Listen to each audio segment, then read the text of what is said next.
Types of intelligence বা 11-11টা intelligence নিয়ে কিন্তু আমরা ভীষণভাবে আলোচনা করি, কিন্তু এখন প্রশ্ন হচ্ছে যে আলোচনার মধ্যে ওই জায়গাটুকুর মধ্যেই আমরা সীমাবদ্ধ থাকি, কিন্তু তারপরে কি হয়েছে, তারপরে তার আপগ্রেডেশন কী। ধরো আমরা বলতে পারি যে রবার্ট স্টার্নবার্গ তিনি থিওরি তৈরি করছেন হায়ারার্কিক থিওরি অফ ইন্টেলিজেন্স এবং পরবর্তীকালে সাকসেসফুল ইন্টেলিজেন্স, এবং সেখান থেকে 1996-এ আসছে সাকসেসফুল ইন্টেলিজেন্স, 85-এর হায়ারার্কি, এবং তারপরে আসছে হচ্ছে অ্যাডাপটিভ ইন্টেলিজেন্স, এবং মাঝখানে আরও আমরা পাচ্ছি যেমন wisdom based intelligence, balance theory of wisdom, এগুলো পাচ্ছি।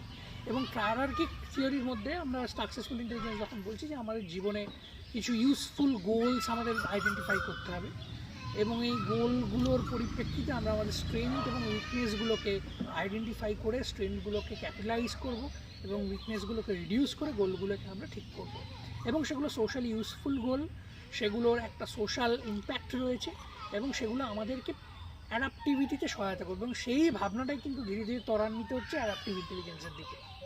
এবং বর্তমানে এবং সেইখানে আমাদের কিন্তু অ্যাফেক্টিভ পার্সপেক্টিভ এবং সেক্ষেত্রে একটা নন কগনিটিভ ডাইমেনশনও কিন্তু এখানে ঢুকছে, যে আইকিউ টেস্টের ক্ষেত্রে সেটাই কিন্তু সব শেষ কথা বলছে না। আমি স্টার্নবার্গের জীবনের ছোট্ট একটা কথা বলি, যেহেতু আজকে এখানে এসছে। স্টার্নবার্গ কিন্তু নিজে পড়াশোনায় ভালো ছিলেন না, উনি নিজে বলছিলেন যে I thought I was stupid, my parents thoughts I was stupid, my teachers thought I was stupid. But বর্তমানে তিনি কিন্তু দেখা যাচ্ছে তিনি কি আদবেই কি তিনি স্টুপিড, এবং তার যে আইকিউ টেস্টগুলো, পেপার পেন্সিল টেস্টগুলো তখন হতো, সেগুলো কিন্তু খুব একটা আকর্ষণীয় কিছু ছিল না। সুতরাং পরবর্তীকালে আইকিউ যে শেষ কথা নয়, আইকিউ এর বাইরেও যে একটা বড় ভাবনা রয়েছে, একটা বড় চিন্তা রয়েছে, সেই চিন্তাটা একটা শিক্ষাকে কার্যকরী করতে সহায়তা করে, একটা মানুষের সর্বাঙ্গীন বিকাশের ক্ষেত্রে কার্যকরী ভূমিকা পালন করে, সেটাও কিন্তু আমাদের লক্ষ্য করতে হবে। আমরা নর্মালি আমাদের নেটের সিলেবাস হোক বা নর্মালি যে সমস্ত সিলেবাসগুলোতে 3টে ইন্টেলিজেন্সেই আমরা সীমাবদ্ধ থাকি, কিন্তু বর্তমানে সাকসেসফুল ইন্টেলিজেন্স থিওরির ক্ষেত্রে আরেকটা ইন্টেলিজেন্স সেখানে ইনকর্পোরেট হচ্ছে, সেটা হচ্ছে উইজডম বেসড ইন্টেলিজেন্স। এবং উইজডম বেসড ইন্টেলিজেন্সটা ইনকর্পোরেটেড হচ্ছে কখন, যখন একটা থিওরি আসছে, সেই থিওরিটার আমরা নাম বলছি ব্যালেন্স থিওরি অফ উইজডম। হ্যাঁ, ব্যালেন্স থিওরি অফ উইজডম, যেখানে আমাদের কমন গুড একটা থাকছে এবং আমাদের টেসিক নলেজ, সেখান থেকে আমরা ইন্টারপার্সোনাল, এক্সট্রা পার্সোনাল, ইন্টারপার্সোনাল, এবং সেইখান থেকে আমরা যাচ্ছি অ্যাডাপটিভ, সিলেক্টিভ, অ্যাডাপটিভ ইন্টেলিজেন্সের পরে, এবং তারপরে আমরা একটা কমন গুডের দিকে যাচ্ছি, এবং সেখান থেকে আমাদের পুরো অভিযোজনটা কিন্তু যথাযথভাবে হচ্ছে। এই যে সোশ্যাল ইম্প্যাক্টস, এই যে ভাবনা, এই ভাবনাগুলোর কিন্তু একটা বৃহৎ কার্যকারিতা সেই সময় স্টার্নবার্গ প্রমাণ করেছিলেন আর কি। চুপ কেন, কিছু বলো। প্রমাণ করেছিলেন আর কি, এবং সত্যি সত্যি এই ভাবনাগুলো ভীষণ কিন্তু সেই সময় প্রচলিত হয়েছিল। এবং গার্ডনারের ক্ষেত্রে আমরা দেখি যে lack of empirical evidence, empirical research, সেগুলো কিন্তু এখান থেকে পূরণ করা গেছিল। উইজডম বেসড ইন্টেলিজেন্স, যেটা আমাদের এফেক্টিভ পার্সপেক্টিভ, আমাদের এফেক্টিভ ডাইমেনশনসগুলোকে, এফেক্টিভ যে পোটেনশিয়ালিটিসগুলোকে এক্সপ্রেস করতে সহায়তা করে, আমাদের একটা এক্সপিরিয়েন্সিয়াল ওয়ার্ল্ডকে ম্যানিফেস্ট করতে সহায়তা করে। কাজে এই একটা গুরুত্ব এখানে কিন্তু আমাদের রয়েছে একদম। এবং আমরা যদি রিসেন্ট রিসার্চ দেখি, তাহলে ট্রান্সফরমেশনাল ক্রিয়েটিভিটি বা ট্রান্সফরমেশনাল গিফটেডনেস, 2024-এও স্টার্নবার্গ কাজ করছেন এটা নিয়ে। 2024-এও এটা নিয়ে রবার্ট স্টার্নবার্গ কাজ করছেন, এবং সত্যি কথা বলতে সেই সমস্ত যে রিসার্চগুলো হচ্ছে, সেক্ষেত্রে কিন্তু গার্ডনার ভাবলেন যে আরও নতুন করে কিন্তু তার থিওরিটার একটা সংশোধনের প্রয়োজন, এবং একটা নতুন ডাইমেনশন, একটা নতুন পার্সপেক্টিভ কিন্তু ম্যানিফেস্ট করার প্রয়োজন, একটা পার্সপেক্টিভকে দেখানোর প্রয়োজন সেই ভাবনা থেকে। এবং সত্যি কথা বলতে 1983-তে ফ্রেমস অফ মাইন্ড বইটা লেখা হয়েছে, সেখানে মাই থিওরি হয়েছে। সেই সময় থেকে বর্তমানে ধরো তার 10-15 বছর পরে সময়টা কিন্তু ভীষণভাবে চেঞ্জিং, একটা চেঞ্জিং অরবিট বা একটা প্যারাডাইম শিফট হয়েছে। কাহানের থিওরিটাতে চলে গেল সেখানে প্যারাডাইম শিফটের থিওরি, সেটা কোথা থেকে এলো, ভাবনাটা ওইখান থেকে ত্বরান্বিত হয় আর কি। তো সেই জায়গা থেকে মানে উনি দেখলেন যে অনেকগুলো ঘটনা ঘটে গেছে সেই সময়, যে ঘটনার কারণে সিনারিওটা কিন্তু চেঞ্জ হয়েছে, অরবিটটা চেঞ্জ হয়েছে। সেই অরবিটটা চেঞ্জ হওয়ার দরুন আমাদের সামগ্রিক যে চেতনা বা আমাদের সামগ্রিক যে জ্ঞান সম্পর্কে যে চেতনা, আমাদের জ্ঞান সম্পর্কে যে অ্যাওয়ারনেস এবং তার যে রেগুলেশন, এই ভাবনাটা কিন্তু সম্পূর্ণভাবে একটা পরিবর্তনের দিকে কিন্তু সূচিত, একটা মানে পরিবর্তনের দিকে গেছে বা পরিবর্তনকে সূচিত করেছে আর কি। কী কী ঘটনা, যে সেই সময় আমরা বলতে পারি যে গার্টনার প্রজেক্ট জিরোতে বলছেন, একটা তার কর্মসূচি ছিল যে মাইন্ড ব্রেন এডুকেশন, যে উনি বলছেন 150 বছর আগে আমরা ডিপেন্ড করতাম ফিলসফিতে, আমরা ঠিক তার 50 বছর আগে আমরা ডিপেন্ড করতাম সাইকোলজিতে, এবং বর্তমান সময়ে কিন্তু আমাদের ব্রেন বেসড লার্নিংকে ভীষণভাবে মানে ব্রেন বেসড লার্নিংয়ের ওপর ডিপেন্ড করতে হবে। ধরা যাক এমআরআই, আমাদের যে নিউরোসাইন্যাপটিক মুভমেন্টসগুলো, আমাদের যে সাইন্যাপসের প্যাটার্নসগুলো, আমাদের যে ব্রেনের যে নিউরোকেমিক্যালস এবং মানে আমাদের নিউরোলজিক্যাল যে নিউরোকেমিক্যালস অ্যাক্টিভিটিগুলো, নিউরোসাইন্যাপটিক ট্রান্সমিশন, সমস্তগুলোই কিন্তু আমরা এখন দেখতে পাই আমরা দেখতে পাই ব্রেনের ভেতরে কি হচ্ছে। অর্থাৎ যে ব্ল্যাক বক্সের কনসেপ্টটা, যে বিহেভিয়ারিস্টের যে অবজেক্টিভিজম যে ভার্সানটা, সেটা কিন্তু বর্তমানে নেই। এখন সমস্তটাই ভিজিবল, সমস্তটাই অবজারভেবল, সমস্ত ভাবনার মধ্যে কিন্তু একটা এম্পেরিক্যাল মেজারমেন্ট রয়েছে, একটা এম্পেরিক্যাল পারসেপশন রয়েছে। সেই পারসেপশনের মধ্যে দিয়ে কিন্তু আমাদের যা বিচার করবার বিচার করতে হবে, এই হচ্ছে একটা জায়গা। এবং সত্যি কথা বলতে সৈফুদ্দিন, তুমি একমত হবে অবশ্যই, যে ধরো 80 সালে যেভাবে আমরা ভাবতাম, বর্তমানে কিন্তু সেভাবে আমরা ভাবতে পারছি না। কেন পারছি না? তার অনেক কারণ আছে। যদি এরকম একটা কারণ বলি, 80 সালে যেমন আমরা যেমন একটা প্রজন্ম আসছে, ভবিষ্যৎ অতীতে যে প্রজন্ম ছিল, এখন ভবিষ্যৎ যে প্রজন্ম, সেই প্রজন্মটা অনেক অ্যাডভান্স, একদমই তাই। তারা নতুনভাবে ভাবতে শিখছে। আমরা যদি এখানে যদি আমরা বলি, আমরা যদি ফ্লুয়েন্স এফেক্টের কথাটা চিন্তা করি, বা ক্যাটালিস্টের ডিকেডাল ইন্টেলিজেন্স টেস্টের কথাটা চিন্তা করি, ধরা যাক ধরো আমার বাবাদের সময়, আমি কাউকে অসম্মান করছি না, আমি নর্মাল একটা রিসার্চকে তুলে ধরছি, একটা থিওরি বলছি। ধরো আমাদের বাবাদের সময়, বাবাদের পরের জেনারেশন বা তারপরে আমার বাবারা, ধরো তার বাবাদের সময় বা তাদের আগের জেনারেশনের থেকে ইন্টেলিজেন্ট, একদম তাদের পরের জেনারেশন ইন্টেলিজেন্ট, আমরা তাদের থেকেও ইন্টেলিজেন্ট, আমাদের পরের জেনারেশন আমাদের থেকে আরো বেশি ইন্টেলিজেন্ট হবে, আমাদের থেকে তারা বেশি ইন্টেলিজেন্ট আর কি। তো এই যে মানে এই যে ভাবনাটা, এই যে ধীরে ধীরে যে একটা কগনিটিভ, এটাকে আমরা বলছি ম্যালিয়েবিলিটি অফ দ্য ইন্টেলিজেন্স, যেটা কিন্তু ক্যারল ডোয়েকে রিসার্চ আছে, পড়বেন দেখবেন, সেটা হচ্ছে গ্রোথ মাইন্ডসেট। ইন্টেলিজেন্টটা কিভাবে ম্যালিয়েবল হয়? হ্যাঁ, ম্যালিয়েবল। এখানে আবার নেচার নার্চার ইস্যুর ভাবনাটা আসবে, সেখান থেকে গ্রোথ মাইন্ডসেট, এবং গ্রোথ মাইন্ডসেটে গিয়ে এই রিসার্চটা বা এই ভাবনাগুলো আপনারা দেখতে পাবেন, মাইন্ডসেট ইন সাইকোলজি, সেটা আপনারা দেখতে পাবেন। এই যে ভাবনাটা কগনিটিভ মডিফাইবিলিটি, আমরা যেভাবে পড়াশুনো করি, আমরা যেভাবে নলেজ অ্যাকোয়ার করি সৈফুদ্দিন, আমাদের বাবারা কি সেইভাবে করতো? হয়তো দেখবে তাদের মুখস্থ করতে গিয়ে একটু বেগ পেতে হতো, একদম তাদের একটু কষ্ট করতে হতো, তারা হয়তো অতটা ট্রিকি মেথডগুলো জানতো না। বর্তমানে হয়তো আমরা একটু তাড়াতাড়ি করতে পারছি। এইটা হচ্ছে কগনিটিভ মডিফাইবিলিটি এবং ইন্টেলিজেন্সের ম্যালিবিলিটির একটা রিসার্চ, একটা প্রশ্ন। এবং সত্যি কথা বলতে আমাদের যে সাইকোলজি বা এডুকেশনাল সাইকোলজির যে ডেভেলপমেন্টগুলো, বিহেভিয়ারিজম থেকে শুরু করে কগনিটিভিজম, আমি সাইকোলজিক্যাল সায়েন্স বা এপিএ থেকে একটা হয়েছিল, অ্যালবার্ট বান্দুরের ইন্টারভিউ নেওয়া হয়েছিল। ওখানে বলা হয়েছিল যে আপনার এই থিওরিটার পিছনে কারণটা কি? আমি 5 মাইন্ডস বলতে গিয়ে এত টানছি কেন, মানে কনটেক্সটটা আমি পরিষ্কার করছি নিজের। কিছু বলছো? না বলো, কন্টিনিউ করো।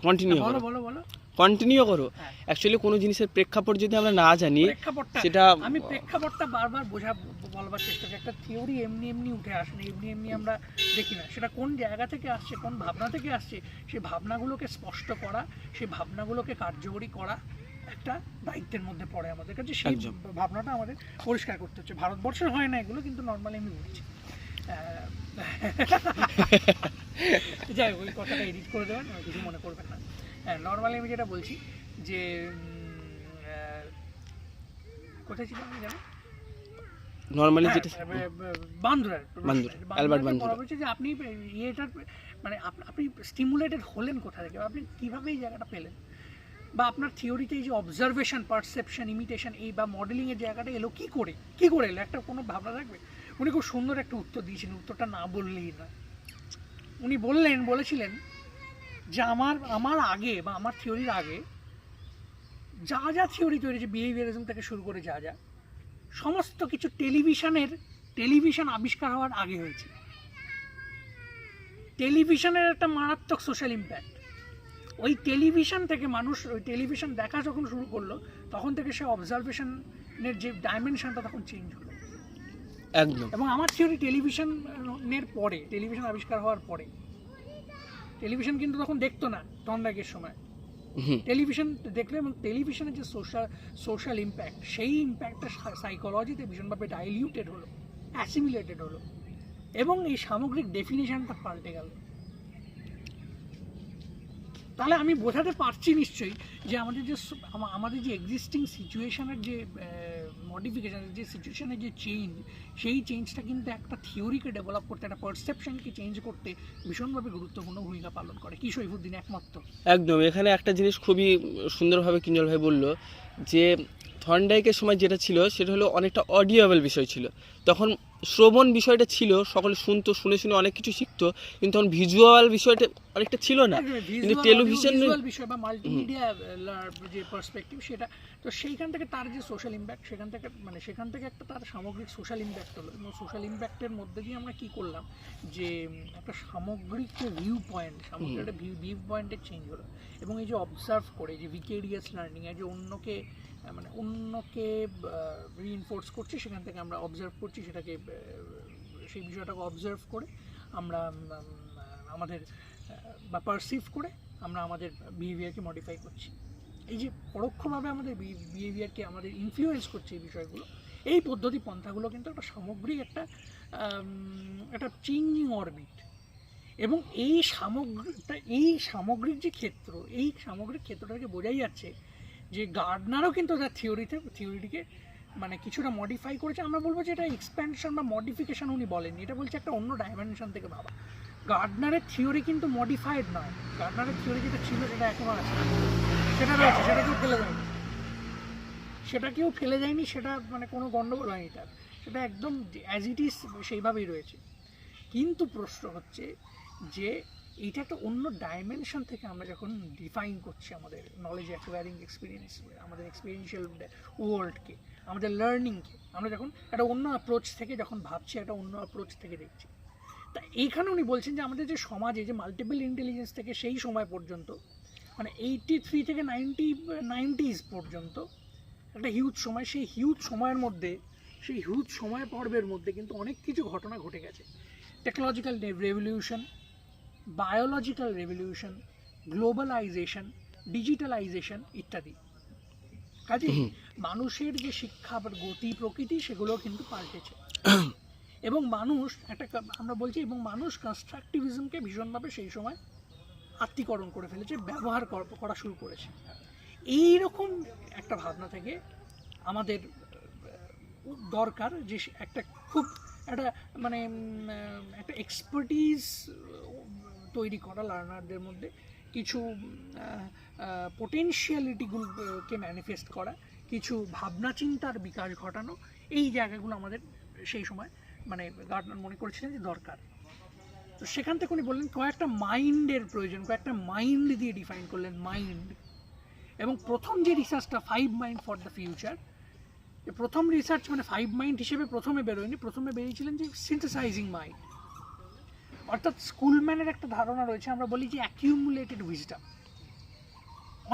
সমস্ত ধারণার সমন্বয়ের মধ্যে দিয়ে আমরা যখন কিছু ইনসাইট ডেভেলপ করছি, অর্থাৎ আমরা জানি সিনথেসাইজিং মাইন্ড মানে, এখানে ব্লুমস ট্যাক্সোনমিতে আসি, ব্লুমস ট্যাক্সোনমির ক্ষেত্রে আমরা জানি যে ওল্ড ব্লুমস ট্যাক্সোনমিতে সিনথেসাইজিং একটা ভাবনা রয়েছে। ওই ব্যাপারটাকে এক্সট্রাক্ট করে যদি বলি, সমস্ত অভিজ্ঞতাগুলোকে বিশ্লেষণের মধ্যে দিয়ে একটা সমন্বয় তৈরি করা, তার মধ্যে একটা কনটেক্সটে নিয়ে আসা, একটা বিষয়গুলোর মধ্যে একটা সম্পর্ক তৈরি করা, একটা সামঞ্জস্য বিধান করা। আমরা সোলো ট্যাক্সোনমি সবাই পড়েছি, সোলো ট্যাক্সোনমির ক্ষেত্রে রিলেশন যে লেভেলটা, সেই লেভেলে কিন্তু ওই সমস্ত ভাবনাগুলোকে বা সমস্ত নলেজগুলোকে ইন্টাররিলেট করা হয়। ইন্টাররিলেট মিনস ওর সম্পর্ক তৈরি করা হয়। বুঝতে পেরেছে?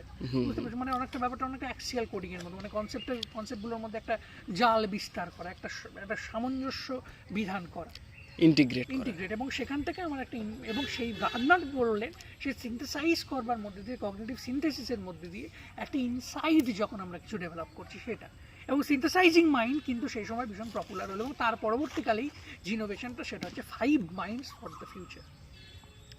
এবং এবং সেই ভাবনাটা কি হলো ভালো করে এইখানে দরকার যে সেই ভাবনাটা 5টা মাইন্ডের কথা উনি বললেন। 3টে কগনিটিভ, 2টো হচ্ছে নন কগনিটিভ। 3টে কগনিটিভ, 2টো হচ্ছে নন কগনিটিভ। এবং উনি প্রত্যক্ষভাবে ওনার যে এমআইওসিস বলে একটা ওয়েবসাইট রয়েছে, ওনার নিজস্ব ওয়েবসাইট, ওই ওয়েবসাইটে গেলে কিন্তু আপনারা প্রত্যক্ষভাবে সেই কথাটা দেখতে পারবেন। সেখানে বলছেন গোলম্যান সহ পিটার স্যালোভে, জন মেয়ার্স, এরা সবাই কিন্তু একটা নন কগনিটিভ কনস্ট্রাক্টগুলোর ডেভেলপমেন্ট, আমি আগে দিয়ে বললাম নন কগনিটিভ কনস্ট্রাক্টগুলোর ডেভেলপমেন্টের কিন্তু ভীষণভাবে এরা একটা মুভমেন্ট তৈরি করা শুরু করেছে। কিছু বলবে? না কন্টিনিউ করো। আচ্ছা, তো ডেভেলপ করা শুরু করেছে, কাজে তাদের ভাবনাগুলোকে অ্যাকুমুলেট করে এই ভাবনাটা ডেভেলপ করা। তো প্রথমে যেটা বলা হয়েছে, প্রথমে ডিসিপ্লিনারি মাইন্ড বা ডিসিপ্লিন মাইন্ড, তারপর হচ্ছে সিনথেসাইজিং মাইন্ড, তারপর হচ্ছে ক্রিয়েটিং মাইন্ড। ডিসিপ্লিনারি মাইন্ড মানে হচ্ছে কগনিটিভ এনরিচমেন্ট, অর্থাৎ আমরা কতটা নলেজ অ্যাকোয়ার করছি, কতটা নলেজকে আমরা কার্যকরী করছি এবং ব্যবহার করছি। ডিসিপ্লিন মাইন্ড হলো একটা। তারপর হচ্ছে সেই বিষয়গুলোর মধ্যে একটা ইন্টার রিলেশনশিপ তৈরি করছে, একটা প্রপারলি ইন্টিগ্রেটেড ওয়েতে একটা কানেক্টেডনেসকে এক্সপ্লোর করছি তাদের মধ্যেকার। সেই কানেক্টেডনেসকে এক্সপ্লোর করার মধ্যে দিয়ে আমরা সেখান থেকে সেই ভাবনা, সেই ক্ষেত্রটা থেকে যখন আমরা কোনো কিছুর ইনসাইটস ডেভেলপ করি। এবং তারপর হচ্ছে ক্রিয়েটিং মাইন্ড মানে আমরা আমাদের নলেজ, অ্যাকোয়ার্ড নলেজ বা কনস্ট্রাক্টেড নলেজগুলো থেকে যখন আমরা নতুন কিছু তৈরি করি, প্রডিউস নভেল থিংস, মানে যেটা নতুন কিছু সৃষ্টি করতে পারছি, সৃষ্টি করা, মানে যেটা ব্লুম সেকশনতে creating is the highest level আমরা বলেছি, কিন্তু সেখানে সেটাও ত্রুটিপূর্ণ, সেটাও আমি করব না। কিন্তু যেটা ডেভিড মেরিল পরবর্তীকালে মানে নিজে বলেছেন মাল্টিমিডিয়া লার্নিং থিওরির মধ্যে, যে ওটা একটা হায়ারার্কিয়াল পার্সপেক্টিভে মধ্যে দিয়ে ওটা একটা অর্গানাইজেশন, কারণ সেটাকে কার্যকরী করা বা সেটাকে একটা ইমপ্লিমেন্টেশনের মধ্যে আনার কিন্তু ক্ষেত্রটা সেখানে কিন্তু স্পেসিফাইড নয়, সেখানে কিন্তু পরিষ্কার নয় আর কি। তো এই একটা জায়গায়, এই একটা ভাবনা, এইটা আমাদের একটা প্রশ্নের মধ্যে। একটা ছোট্ট কোশ্চেন, হ্যাঁ বলো। এই 5 মাইন্ড ফর দ্য ফিউচার থেকেই এখানে গার্ডনার 2টো পয়েন্টের কথা বলেছে, একটা ক্রিয়েটিভ মাইন্ড, একটা সিনথেটিক মাইন্ড, ঠিক আছে, সিনথেসাইজিং মাইন্ড। তো সিনথেসাইজিং মাইন্ডে একটা বিভিন্ন বিষয়ের সাথে কোরিলেট করে যখন আমরা নতুন কিছু সৃষ্টি করছি, সেটা ক্রিয়েটিং মাইন্ড। এটা ক্রিয়েটিং মাইন্ড। তো এই ক্রিয়েটিং মাইন্ড আর ক্রিয়েটিভ মাইন্ডও মানে নতুন কিছু সৃষ্টি করা। তো এই দুটোর মধ্যে, এই দুটো বিষয়ের মধ্যে অ্যাকচুয়ালি ডিফারেন্সটা কোথায়? ডিফারেন্সটা দেখো, ক্রিয়েটিং মাইন্ড আর ক্রিয়েটিভ মাইন্ড তো এইভাবে হয় না। ক্রিয়েটিং মাইন্ড কথাটা বলেছিলেন বইয়ের মধ্যে, এই কথাটা লেখা আছে। আচ্ছা, অ্যাকচুয়ালি বিষয়টা একই, কিন্তু বইয়ের মধ্যে উনি বলেছিলেন এই কথাটা ক্রিয়েটিং মাইন্ড। আমি ওনার ভার্সটা আর কি বলছি, যে আমি যখন নতুন প্রডিউস করছি কিছু, নতুন যখন কিছু ইনোভেট করছি, বা নতুন যখন কিছু একটা ইউজফুল কোনো একটা থিং যেটা আগে কেউ কোনোদিনও করেনি, খুব ল্যাটারাল ওয়েতে আমি যখন সেটাকে একটা তৈরি করছি বা ল্যাটারালি সেটা প্রডিউস করছি, এক্সপ্লোর করছি, সেটাকে আমি বলছি দেখো ক্রিয়েট মানে সবসময় নতুন কিছু হবে, সেটা নতুন কিছু ক্রিয়েট করার প্রবণতা। এবং বর্তমানে নলেজটা আমরা যত ক্রিয়েট করতে পারবো ততটাই কিন্তু এখন বর্তমানে, আজকে তুমি দেখো নোবেল প্রাইজ বা পদ্মশ্রী, পদ্মভূষণ আমাদের ভারতবর্ষ সমস্তখানে কিন্তু ক্রিয়েটিং নলেজ বা ক্রিয়েটিং সামথিং, একটা সম্পূর্ণ একটা নতুন কিছু, একটা নভেল, একটা অরিজিনাল যখন তুমি কিছু প্রডিউস করতে পারবে, তো যখন কিছু একটা আইডেন্টিফাই করতে পারবে সেই সম্পর্কে, তখনই কিন্তু এটা যথাযথ হবে আর কি। তখনই কিন্তু সেই নলেজটা চলে। এবং নোবেল সেগুলো পেটেন্ট থেকে শুরু করে সবই তাই হচ্ছে আর কি। তো আমি বললাম এটা। এবং বর্তমানে তো একটা হলো হচ্ছে এই তিনটে হচ্ছে কগনিটিভ, আর একটা হচ্ছে রেসপেক্টফুল মাইন্ড, আর একটা হচ্ছে এথিক্যাল মাইন্ড। রেসপেক্টফুল মাইন্ড মানে হচ্ছে আমাদের ধরো মূল্যবোধগুলোর সম্পর্কে আমাদের যে ধারণা, ডেমোক্রেসি, সভার্জেনিটি, এই ধরনের যে ইয়েগুলো, সৌভ্রাতৃত্ব, গণতন্ত্র, আমাদের দেশের প্রতি যে সম্মান ইত্যাদি, এগুলো হচ্ছে রেসপেক্টফুল মাইন্ড। এইটা একটা ভাবনা রয়েছে। এবং একটা হচ্ছে এথিক্যাল মাইন্ড। এথিক্যাল মাইন্ড মানে হচ্ছে যে চয়েস বিটুইন গুড আর ব্যাড, কোনটা ভালো কোনটা খারাপ, এইটা সম্পর্কে আমি যখন আমার একটা প্রপার মানে প্রপার একটা ধারণা তৈরি করতে পারছি, সেটা হচ্ছে ক্রিয়েটিং মাইন্ড, এই এথিক্যাল মাইন্ড। তো এই 5টা মাইন্ড বর্তমান যে 21st সেঞ্চুরি যে লার্নিং সিনারিও, এই লার্নিং সিনারিওকে প্রভাবিত করছে ভীষণভাবে। এবং কারিকুলাম ডিজাইন, কারিকুলাম, এবং এইটা বর্তমানে তার একটা বই আছে, বইটার নাম হচ্ছে আনস্কুলড মাইন্ড বলে। আনস্কুল মাইন্ড। উনি বলছে স্কুলে যে